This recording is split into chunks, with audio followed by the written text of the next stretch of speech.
Hey guys, why you shit a day late? Because I suck.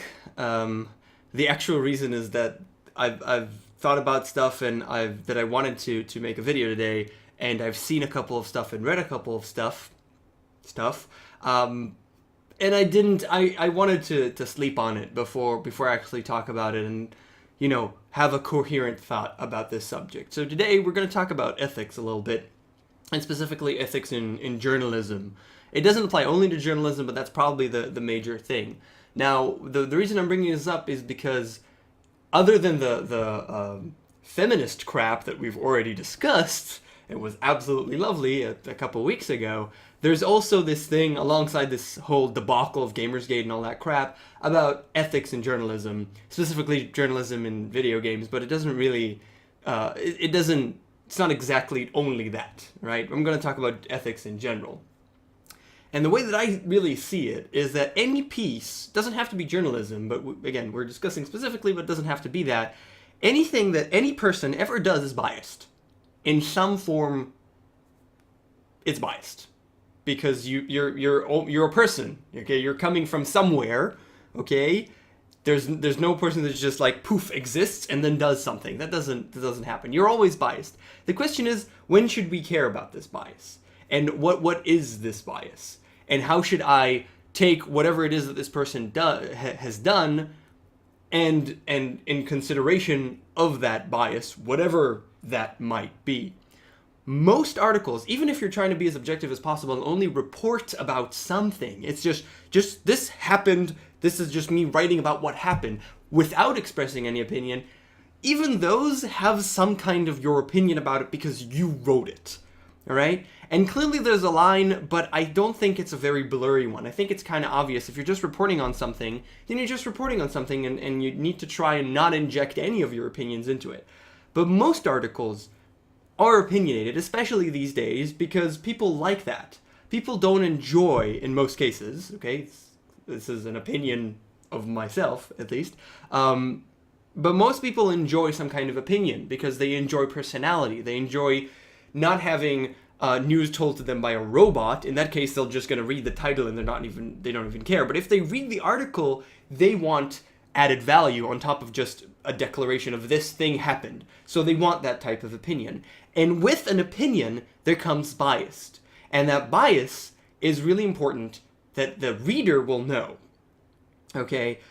Always, if there is any connection between the person that is writing that article, he needs to let us know what type of connection, what kind of connection relationship he has with whatever it is he's writing on.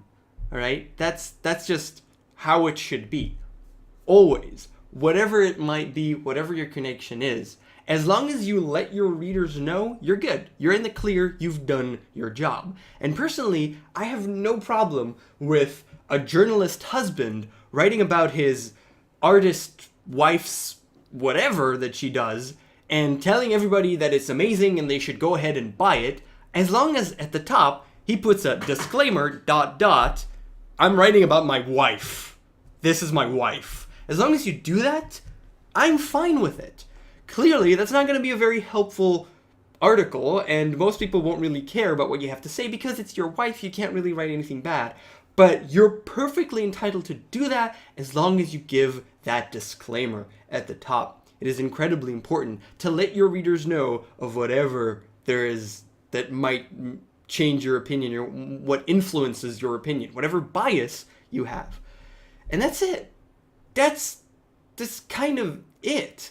Now, the problems, I think this is something that most people can agree upon. The problem is found in the murky waters. And, like, is it a source, more serious journalism?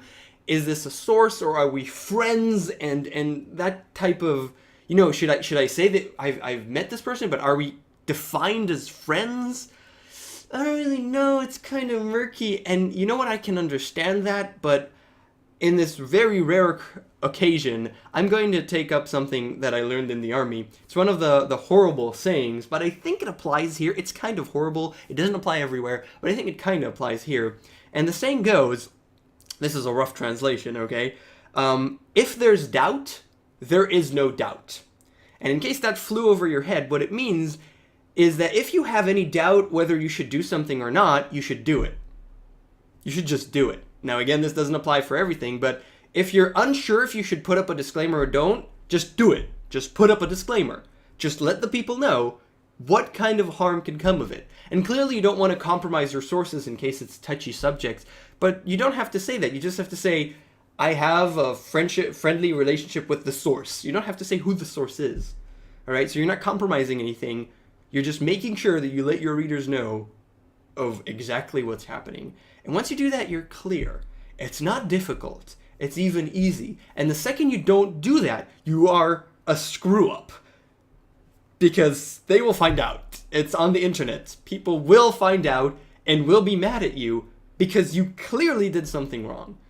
And that's it. Done. That is as simple as it gets.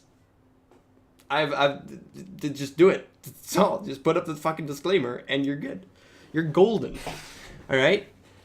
So that's my opinion on things, at least. And when someone doesn't follow that very simple rule, then he should be scrutinized to whatever it is that he did. And I don't see anything wrong in that. Yep. That's it. Thanks so much for watching. I'll see you guys next time.